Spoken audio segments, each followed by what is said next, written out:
Boa noite, minhas irmãs e meus irmãos. Salvino, Verinha, vocês conseguem me ouvir? Sim, Sim? Estou ouvindo bem mal. Para mim sim. está parecendo Está que o muito microfone baixo. está dando uma gafieira no microfone. Quem tem que cuidar disso é o operador de som, porque nessa altura do campeonato está difícil, vou começar a falar de uma maneira diferente. Agora está bom, não. Ângela, Parou de fazer. leitora, está ali Parou me de ser. dizendo mais alto, mas olha, vou tirar nota baixa hoje na leitura.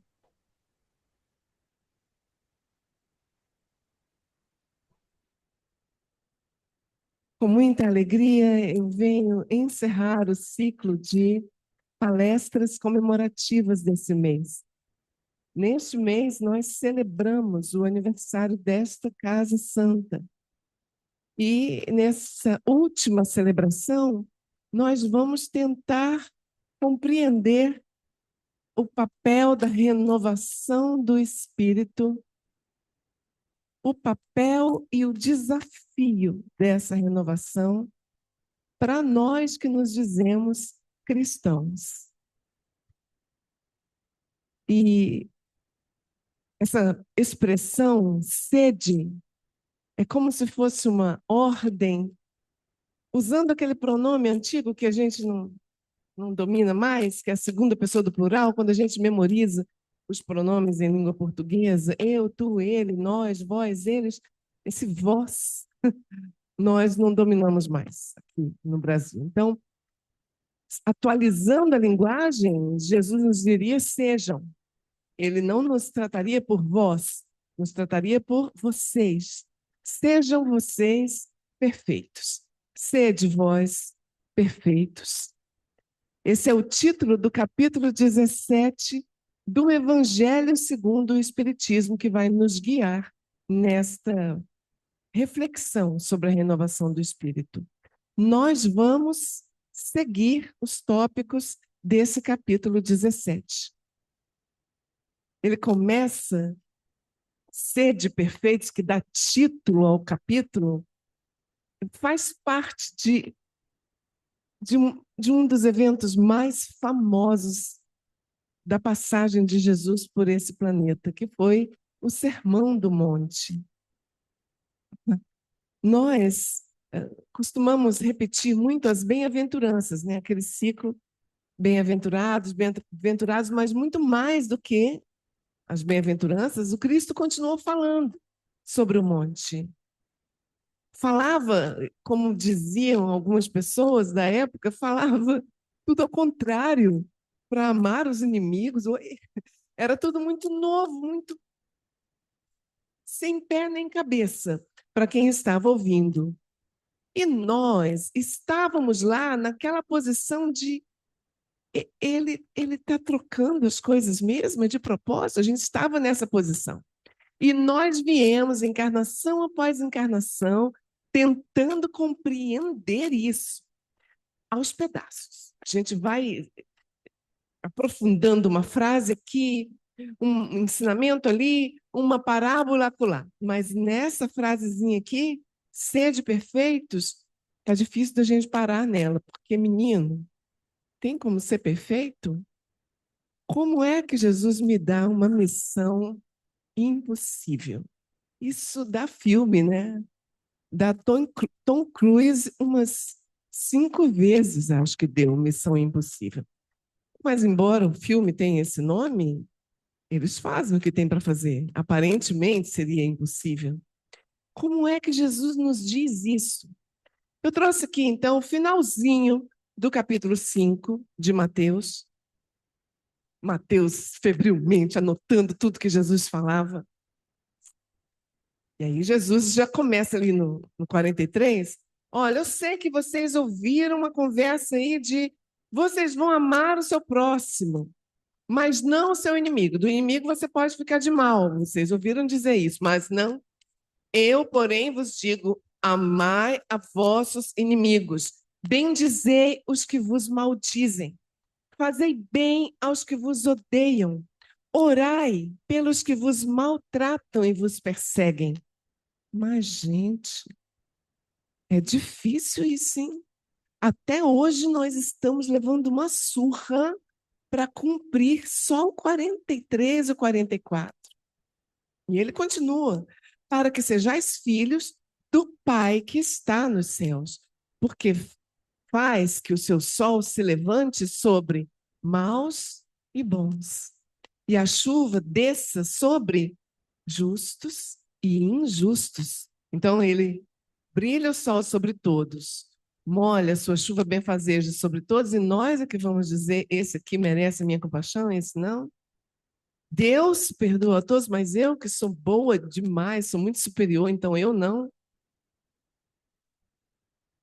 Pois se amardes os que vos amam, que galardão tereis? Está fazendo o quê que merece parabéns? Não fazem os publicanos também o mesmo? Qual a diferença de vocês para eles? E se saudardes unicamente os vossos irmãos, vocês estão fazendo o quê demais? Não fazem os publicanos também assim? E aí vem o golpe de misericórdia. Sede vós, pois, perfeitos, perfeito, como perfeito é o vosso Pai que está nos céus. Quero chamar a atenção que ali no 45 ele disse para que sejais filhos do Pai, não do vosso Pai. Agora, no final, ele diz: perfeitos como é perfeito vosso Pai que está nos céus. Eu vou voltar nisso, penso, daqui a um pouquinho. A gente chama de golpe de misericórdia aquilo que mata de uma vez, né? Não fica torturando, porque vinha nos torturando. Então, com esse golpe, pronto. O que nós vamos fazer agora se o Cristo nos recomendou perfeição? Mateus, que estava ali anotando tudo, a gente sabe, ele foi fazendo anotações daquilo que era mais tocante. João também, depois de um tempo, começou a anotar e os métodos dos dois e os seus interesses foram muito diferentes, claro. Estuda-se muito do que Jesus ensinou, mas essa frase tem pouco estudo, só que o Kardec reservou lá no Evangelho segundo o Espiritismo um capítulo inteiro para ela. O capítulo se chama Sede Perfeitos. Esse é um capítulo bem didático, bem didático. Olha como ele se organiza. Começa explicando para a gente que características você tem que ter se estiver se aproximando da perfeição. Porque alcançar mesmo plenamente a perfeição não vai dar, não. Mas é uma meta para a gente. Lá não vai dar, não. Tipo, não. Porque se perfeito é Deus, a criatura não tem como ficar como seu criador. Mas é o Cristo mandou, que é para ir naquela direção. Então, vamos embora. Que características são essas? Depois, o segundo tópico. O homem de bem, o ser humano de bem, é como? Como se comportam os bons espíritas? É o terceiro tópico.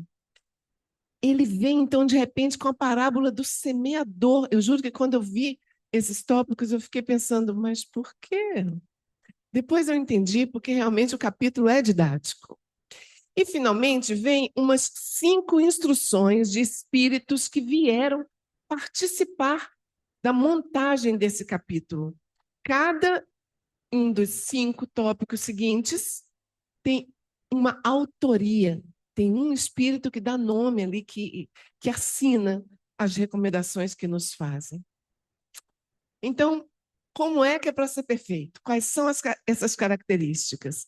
Jesus mesmo responde, gente, está entre aspas, porque está retirado lá do Evangelho.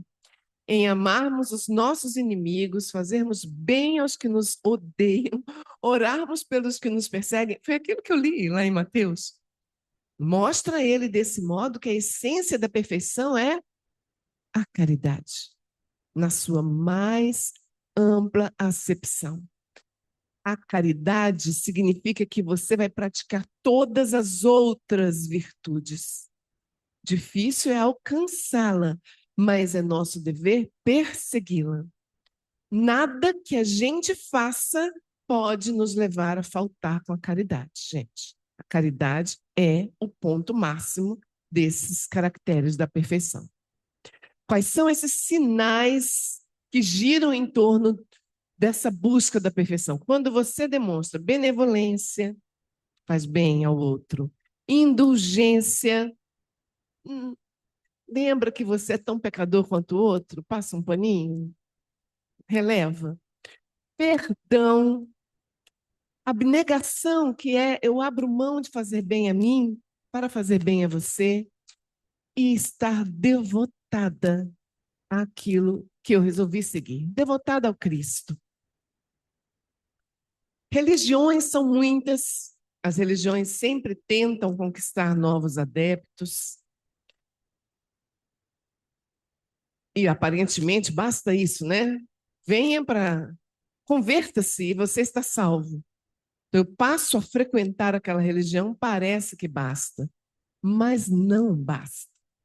Então, embora nós, aqui na Casa Espírita, a gente fique muito feliz em nos recebermos a nós todos a cada domingo, só ter esse título, só vir aqui, só tomar essa água fluidificada e receber passe, não nos leva mais perto de Deus. Agora veja, o que diferencia uma religião da outra é realmente a visão que se tem de Deus. Porque nós já estivemos matando irmãos em nome de Jesus. Nós já estivemos naquele lugar rude de dizer morre, morre, morre, porque você não segue a Jesus. E também nos mataram por isso também, né? Morre, morre, já que você segue a Jesus.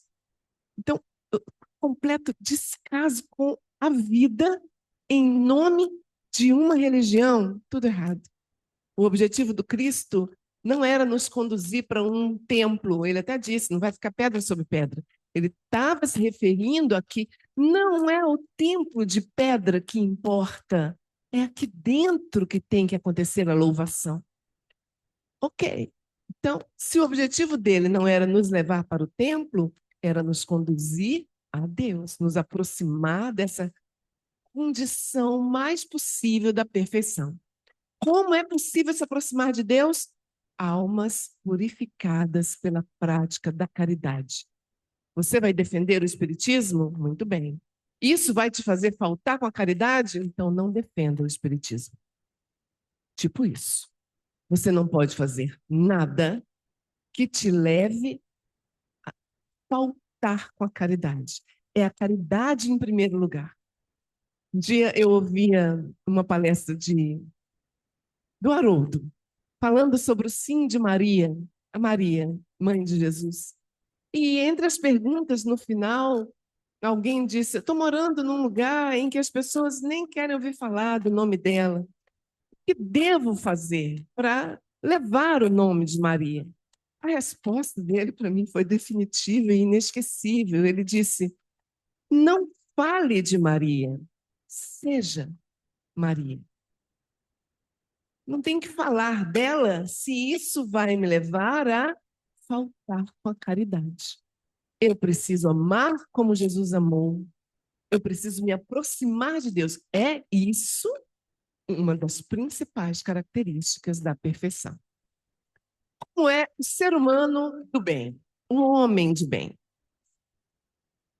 Olha as aspas. Cumpre a lei da justiça. Oh, gente, esse capítulo tem uma lista enorme de ações. Eu só botei o comecinho e o final, porque o trem é grande mesmo. E é tudo assim, descrição do que você faz, sendo você do bem. Lê devagar, vai com calma, que é para não ter crise. A gente vai devagarzinho. É o que cumpre a lei de justiça, de amor e de caridade na sua maior pureza. Essa é a primeira frase, já me deixou pensativa por alguns dias. Para no primeiro ponto. Se esse homem interroga a consciência sobre seus próprios atos, a si mesmo vai perguntar se violou essa lei, se não praticou o mal, se fez todo o bem que podia, se desprezou de propósito alguma ocasião de ser útil. Pronto, então vacilou. Você já não está no caminho do bem. Se ninguém tem qualquer queixa dele, poxa, ai, professora, tão brava que eu sou. Enfim, se fez a outrem tudo que desejara lhe fizessem.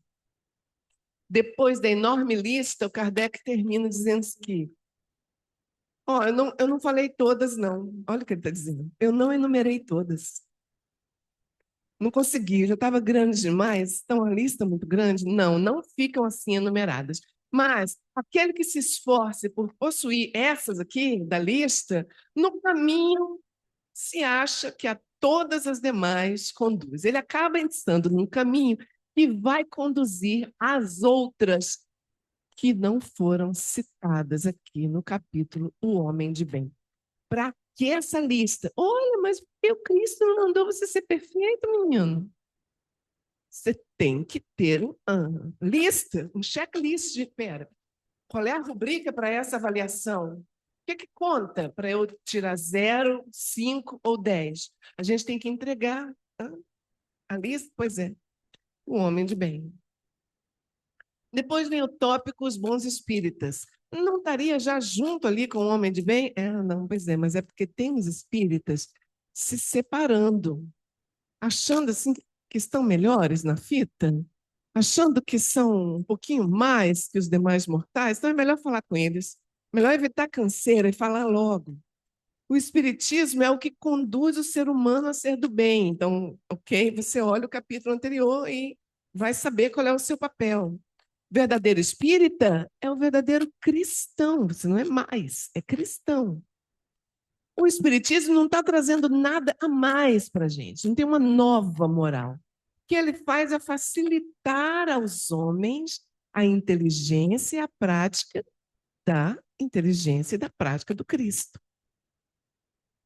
O espiritismo nos oferece, nos faculta uma fé inabalável, esclarecida, àqueles que duvidam ou vacilam. Então, os bons espíritas estudam muito para conseguir, à luz do conhecimento, dar uma ajudinha na moral. Porque, na verdade, o que tem que crescer é o lado moral, é a caridade. Pode acontecer de, entendendo melhor, vai que eu consiga ser, então, mais caridosa. Pela fé raciocinada. Fé, superação da matéria. Difícil demais a gente parar de querer fazer tanto bem a esse corpo, só dar atenção para ele, é difícil mesmo. Fortalecer a moral, pensar, agir com o coração, conectar-se a Jesus com o coração e fortalecer os sentimentos. Jesus nos chamou ao sentimento. Esse é um dos traços peculiares da Boa Nova. Menos raciocínio, mais tem compaixão. Quem precisa de médico não é quem está doente. Olha que cuida, abraça, tem caridade. Na parábola do semeador, nós sabemos. Saiu o semeador a semear e as sementes foram caindo em terras nem sempre propícias para que ela se desenvolvesse. Só a última lá dos casos, né, da parábola, só a última delas caiu numa terra boa, um coração que a recebeu e foi capaz de frutificá-la. Para que essa parábola está aqui nesse capítulo, sede perfeitos? Porque não basta ser espírita. É possível que o seu coração, mesmo estando aqui no espiritismo, é possível que o seu coração tenha muitos espinhos, ou seja, uma terra seca, ou tenha muita pedra. É possível. O fato de professar o espiritismo já não nos transforma em nada melhor do que ninguém.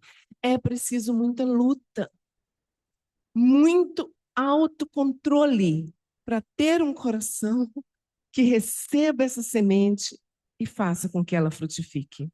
Um solo fértil. Por isso que a parábola está aqui. Depois vem, então, está dando para ver ali, quem é que é o autor. Agora vem as recomendações dos espíritos, e os nomes deles eu coloquei logo depois do título. Primeiro subcapítulo, portanto, fala sobre o dever. o dever. Criaturas muito rebeldes não gostam dessa palavra. Parece uma coisa assim de, não, eu tenho que fazer porque eu gosto. Mas olha, não dá não. Sempre fazer só o que a gente gosta não dá não. É bem infantil essa ideia de, não quero, não gosto. Não, não quero, não gosto disso. É muito infantil mesmo. Porque senão, pensa, só dentro da casa da gente. Quem lavaria a louça? Quem lavaria o banheiro?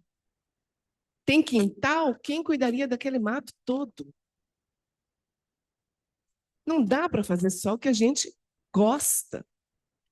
As broncas já começam na infância porque ninguém gosta de escovar os dentes. Penso o que é que vai acontecer se eu puder fazer só o que eu gosto. Então, existem deveres, sim.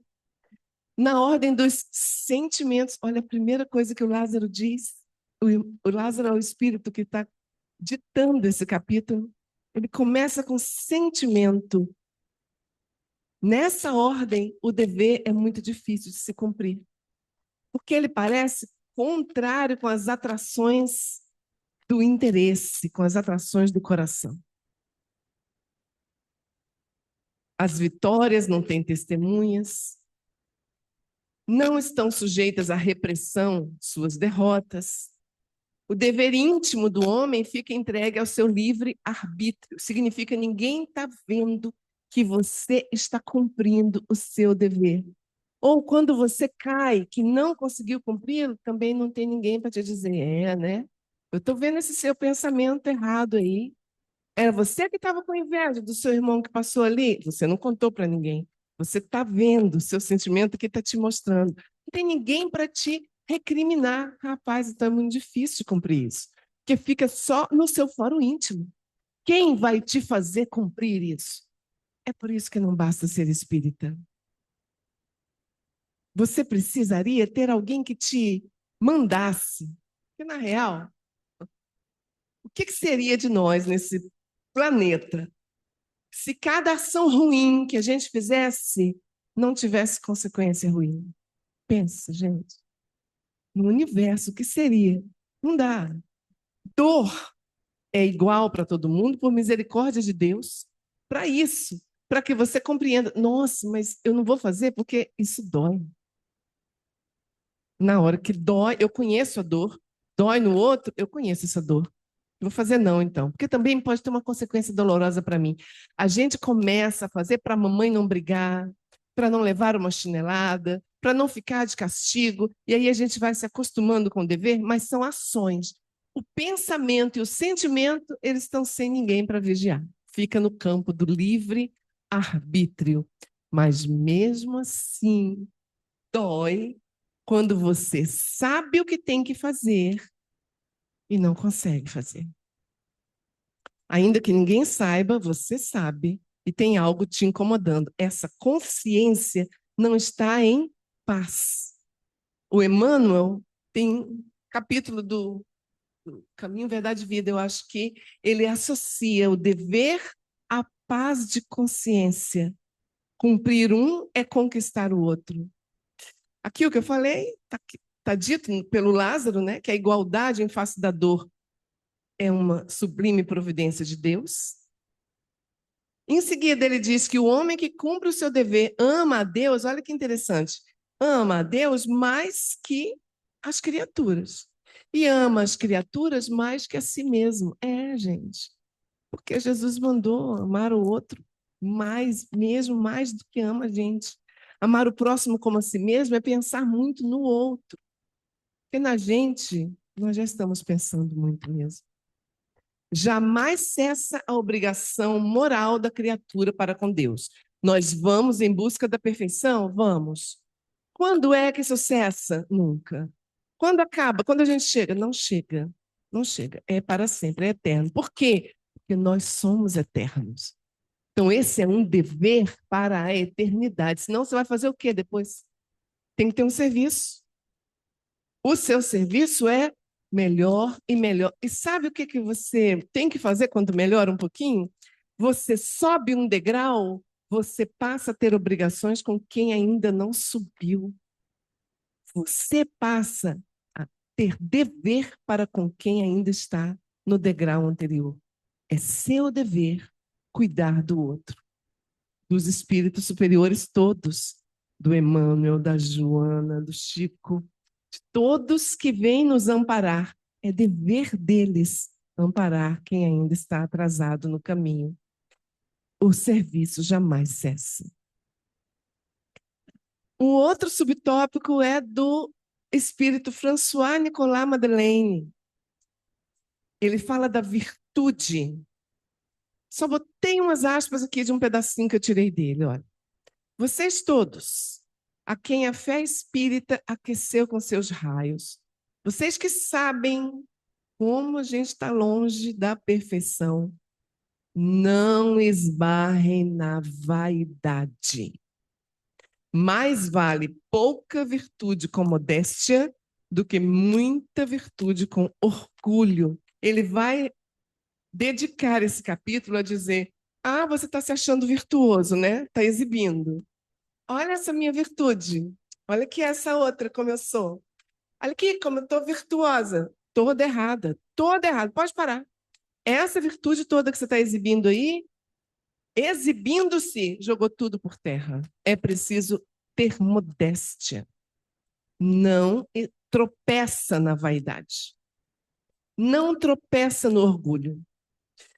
Ele termina, inclusive, dizendo que as nações todas estão arruinadas por causa do orgulho. Olha as guerras agora como estão. Se aquilo não é puro orgulho. E ele diz, em seguida, que, na mesma medida, a terra viveria em paz se houvesse distribuído, sim, bem praticada, a humildade, contrário do orgulho. Humildade? A humildade tem que acompanhar as virtudes que você quer conquistar. Eu entendo que esse Madeleine não quis fazer uma nova lista de virtudes, uma vez que nós já temos o capítulo do Homem do Bem lá, fazendo toda aquela lista. Ainda esse mesmo Espírito vai nos falar sobre, aqui na Terra, como devem se comportar os superiores e os inferiores. Existem inferiores? É porque na hierarquia do próprio planeta, chefes são superiores aos seus subordinados. Há pessoas com mais poder, outras com menos, né? A gente obedece em uma determinada instância, em outra você tem autoridade sobre alguém. E ele diz que quem tem autoridade ou riqueza vai ter que prestar conta delas. É seu papel, você tem alguma autoridade? É seu papel fazer com que essa pessoa que está subordinada à sua autoridade progrida em direção ao bem.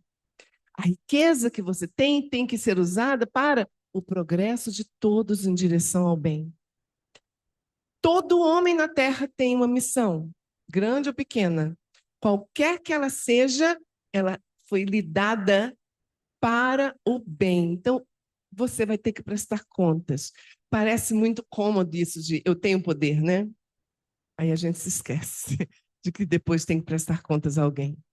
Eu tenho poder, então vou mandando, vou sendo rude, eu vou achando que os confortos, eu posso pegar dinheiro público para poder ficar feliz aqui nessa condição em que eu estou, e vou me esquecendo de que isso está indo contra o caminho do bem e que eu vou ter que me deparar com minha consciência e isso vai me roubar a paz, mais cedo ou mais tarde. Esse espírito aqui assinou-se e não quis dar-se um nome, ou não teve tempo de inventar o nome, porque nada indica que aquele Lázaro se chama Lázaro mesmo. Eles, às vezes, usam pseudônimos para evitar a canseira também, por causa de direitos autorais. A gente sabe como foi a vida do Chico com Humberto de Campos, então, às vezes, é melhor um pseudônimo. O próprio André Luiz não se chama André Luiz, ele conta isso para a gente em algum momento, que era melhor evitar. Pois é. O espírito protetor nos disse que nós temos que purificar nossos corações. Nós estamos no mundo, mas não somos do mundo. Então, não consinto que nos seus corações demore qualquer pensamento mundano, qualquer pensamento fútil. Elevem seu espírito. Elevar para onde? Na direção daqueles a quem vocês estão chamando. Ai, Santa Maria, me ajuda. Então, eleva seu espírito na direção de quem você está chamando, dos espíritos superiores, a fim de que, encontrando em vocês essas disposições, você encontra em si mesmo essa disposição, você possa lançar a semente que é necessário que germine em vossas almas e dê fruto de caridade e justiça. Sempre a gente volta à caridade. Cuidar do corpo e do espírito foi o Georges também. Esse daqui adotou 2 títulos, um nome e um espírito protetor. Georges, espírito protetor. Estou querendo achar que é o mesmo cara. Ele está lembrando aquilo que a gente já sabe, que o corpo influi de maneira muito importante sobre a alma. Tendo saúde ou estando doente, tanto num caminho como no outro, influencia na alma. A alma é uma prisioneira do corpo. Aqui ele se aproximou do Platão. Ele gostou dessa fala do Platão. Prisioneira. Pois bem, a alma é prisioneira viva, mas ela precisa se expandir e chegar para que ela faça isso e então consiga conceber as ilusões da liberdade, que ela pense, né, que conseguiu alcançar a liberdade, o corpo tem que estar bem. Tem que estar bem. Só que está difícil hoje a gente manter a saúde porque a própria indústria alimentícia nos adoece. Então, é preciso tomar atitudes que são cansativas para manter a saúde do corpo e assim permitir que a alma se expanda. Ele cita duas posturas bem antagônicas, esses Geórgios. Os ascetas, que vão viver no mato e viver sozinhos e muita fome e se martirizam muito, maltratam muito o corpo, maltratam com a intenção de alcançar a perfeição. Então, esses desprezam o corpo. E ele diz: os materialistas, por outro lado, desprezam a alma. Só veem os cuidados com o próprio corpo, desprezam a alma. E estão os dois errados. Quem tem que ser dobrado não é o corpo, quem tem que ser dobrado é o espírito.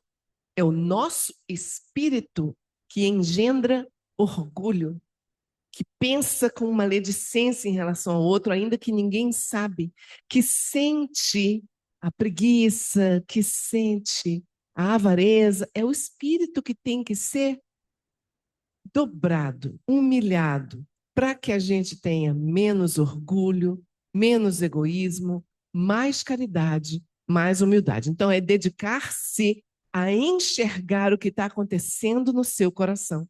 É o conselho desse espírito protetor aqui, no homem, no mundo. Purifica o seu coração. Esse é um serviço que você faz contando com o apoio de Deus.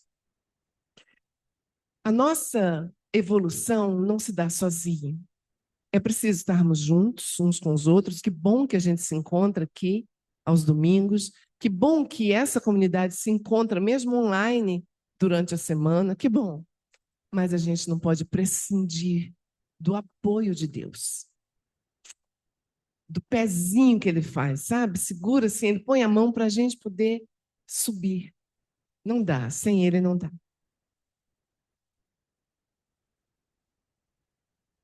Jesus usa, quando fala do Pai, durante os registros que os evangelistas fazem, nós encontramos três formas de se referir ao Pai. Às vezes ele diz, meu Pai, vosso Pai, como ouvimos naquele trechinho do fim do Sermão do Monte, e nosso Pai, às vezes ele diz, nosso. Tem até um trecho, bem na ressurreição, quando ele fala com a Maria, diz, diga aos meus irmãos que eu tenho que subir para o meu Pai e vosso Pai. Ele separa.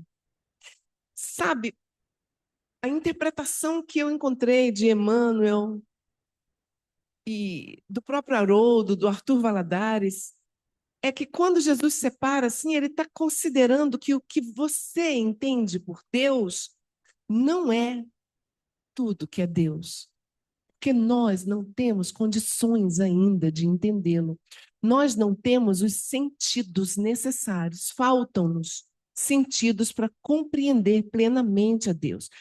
E olha que a gente já esteve muito pior, como tive a oportunidade de lembrar hoje mesmo.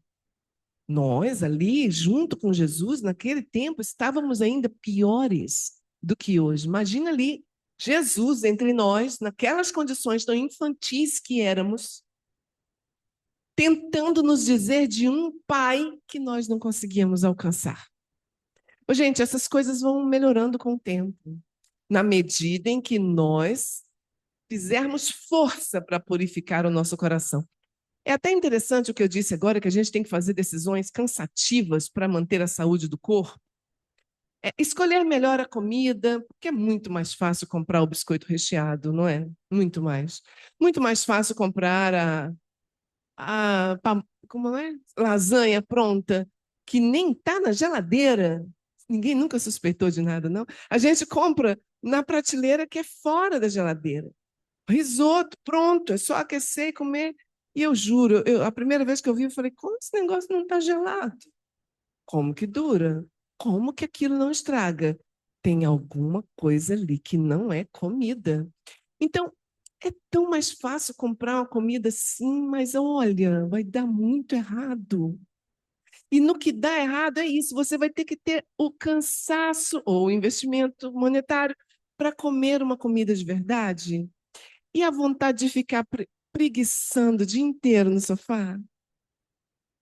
Preguiçando, só andando de carro e preguicinha. Só carro e preguicinha. Oh, meu Deus, eu sou dessas.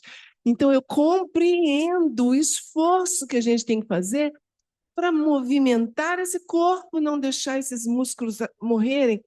Isso é só um pedacinho, um sinal pequenininho assim do esforço que a gente tem que fazer por dentro. Com os nossos sentimentos, o esforço é ainda maior para a gente conseguir evoluir um pouquinho. Então, dizem esses irmãos que interpretam três modos de tratar o Pai, que quando Jesus nos diz assim, sejam perfeitos como é perfeito o vosso Pai, ele está se referindo à visão que você tem de Deus nesse momento. Nesse momento, o que você entende por Deus, olhe para isso, para essa visão e vai nessa direção. Nesse caminho, meu bem, você vai melhorar. Você vai evoluir, porque é o que acontece com a gente. Vai melhorando aos poucos, vai.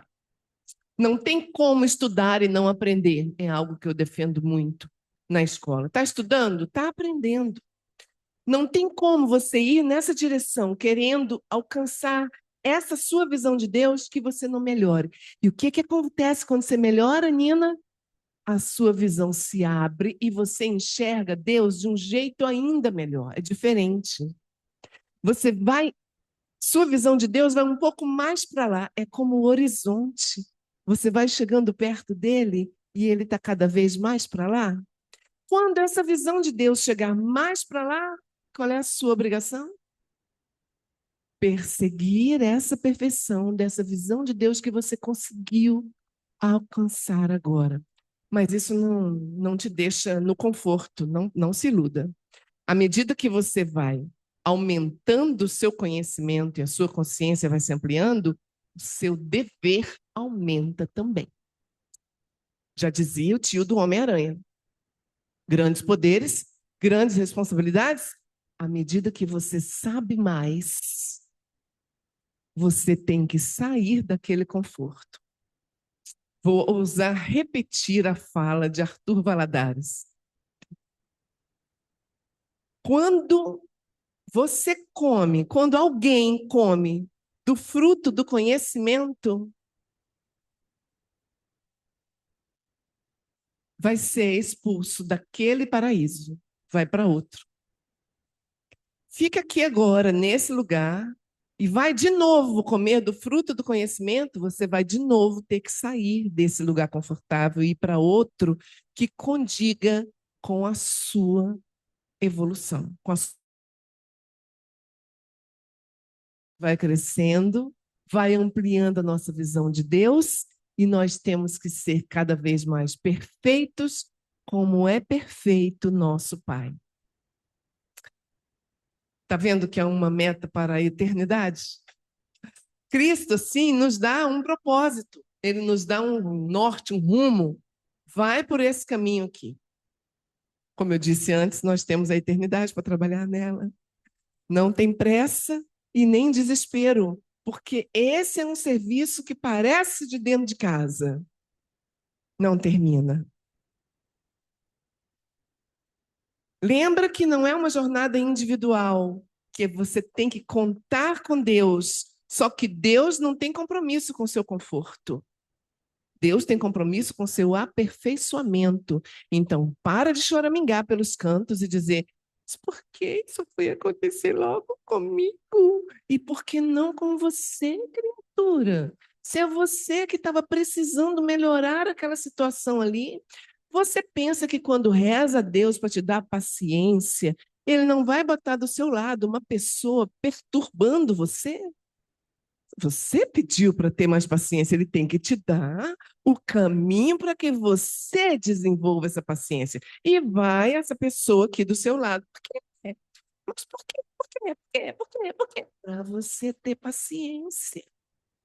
A gente precisa sair desse cantinho infantil de achar que Deus faz tudo por mim e para mim. Esses dias a gente lia no Clube do Livro uma narrativa de uma criança. A narradora era criança e ela tinha muita dificuldade para dormir e ficava ali conversando com Deus na cama. Se você existe mesmo, vai me fazer dormir em 5 minutos. Bem infantil, isso mesmo. A criança tem essa impressão de que Deus está aqui para nos servir. É uma coparticipação dele como parceiro que nos ama. Jesus teve, por missão de Deus, teve um papel aqui nesse planeta que foi não nos deixar para trás. Vocês se lembram? Fala de Jesus: meu Pai não quer que nenhum dos seus pequeninos se perca. Esse é o acolhimento que Deus nos dá para nos ajudar a prosseguir. Nós queremos também o aperfeiçoamento, é por isso que a gente reencarna. É que a gente não lembra das coisas que pediu para viver aqui, né? Que bom. Não dá para lembrar de tudo mesmo, não. Senão, poxa, começa a trapacear aqui nesse negócio da lembrança. Mas é esse nosso eu profundo que atrai aquilo que a gente precisa para nos aperfeiçoarmos. Como é que chama essas coisas? As provas e as expiações. Não dá para estudar sem fazer prova. Tudo a gente tem que botar à prova. Mas esse nosso Deus é muito sentimental. Eu quero voltar nesse ponto, que é uma novidade no Evangelho de Jesus. Foi novidade para nós quando estávamos com ele lá naqueles tempos, de receber essa visão de um Deus que quer tanto dar carinho e que não nos despreza pelo erro que a gente cometeu. Ele vem e diz: sim, sim, fica aqui comigo, fica, vem. Pronto, levanta, pode parar de chorar e não peques mais. Mas você, eu te amo, mas você, eu te acolho. Ninguém vai te lançar pedra. Quando ele chamou Mateus, virou até quadro isso, um quadro do Caravaggio. Depois vai lá, chega em casa, procura no YouTube o chamado de Mateus do Caravaggio. No meio da confusão, contando dinheiro lá, passa Jesus e diz: vem, você aí, vem.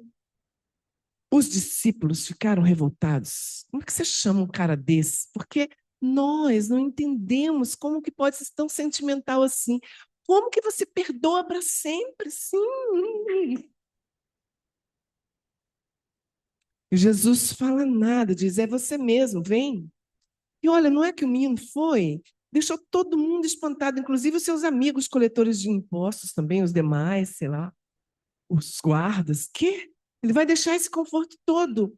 É tudo muito do sentimento, é isso que Jesus pede de nós. Meus irmãos, minhas irmãs, a vida não cessa, não esquece disso. Nós temos muito tempo para atender ao que Jesus nos recomendou. Mas nosso dever jamais diminui, tá? Não tem descanso. Para de sonhar com coisas de criança. Não chega num ponto em que vai, agora eu vou descansar aqui, vou me aposentar. Para com isso. Não tem descanso. Cada vez um degrau mais, mais serviço. Agora eu estou ficando melhor, sou superior, trabalha mais. O próprio Cristo amarrou a toalha na cintura e foi lavar os nossos pés. Que vergonha. E ele veio e lavou os nossos pés. Que vergonha. Dando esse exemplo, você sempre vai ter mais e mais dever, porque a sua consciência se desenvolve. A morte é um jogo escuro das ilusões, é por isso que a gente tem medo dela, porque a gente não entendeu ainda. E somos espíritas.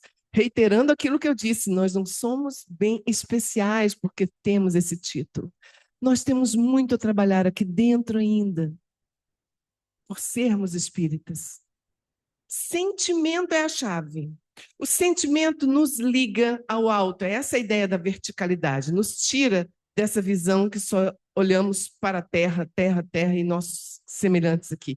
Então, a gente começa a pensar pelo alto. Por isso que eu usei essa figura de árvores muito altas e a foto tirada aqui de baixo. E o sentimento, aos poucos, vai nos ajudar a desenvolver aqueles sentidos que eu falei com vocês que nós não temos ainda. Eu também não sei como dar nome a eles, mas nós não temos sentidos suficientes para compreender a Deus. Pensa numa pessoa cega, que nasceu cega. Falta a ela um sentido que vai impedir que ela nos fale da cor de determinada criatura. Como é a cor de um pássaro? Ela pode falar de outras coisas que ela percebe, mas não das cores. Isso. Falta para a gente algum sentido ainda que a gente vai desenvolvendo por meio do sentimento. É o sentimento. Os irmãos que vieram nos amparar e escreveram muito nas mãos do Chico e do Divaldo, né? A Joana, o André Luiz, o Emmanuel, o Haroldo, eles todos concordam com isso do sentimento. Esses meninos eram muito bravos, né? A Joana muito zangada, brigona, que só ela. O Emmanuel também não pegava mole, não, com o Chico. Sabe que eu me lembro que tem uns casos, né? Umas historietas que às vezes eu boto para escutar no YouTube, assim, só para os casos do Chico Xavier. Diz que um dia, na rua, alguém veio elogiá-lo. Alguém encontrou com ele, Chico Xavier, mas olha como é bom, como é incrível, como você é. E ele tentando se desvencilhar daquilo. Meu irmão, não fala isso não, eu sou apenas um verme. O Emmanuel, bravo que só ele, nessas horas eu até me consolo, sabe? Que às vezes eu acho que eu sou uma professora muito brava. Aí eu lembro do Emmanuel, eu falo, tudo bem. Olha o que ele disse para o Chico depois. Chico, não ofenda os vermes.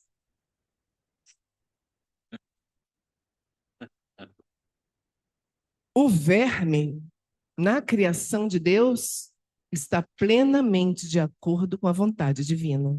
Você está? Essa pergunta é para nós. A minhoquinha está plenamente de acordo com o que foi programado para ela fazer. Nós estamos? É esse sentimento de eu preciso melhorar que não pode nos deixar. Sede perfeitos. Muita paz e muito obrigada pela oportunidade de estudar este capítulo.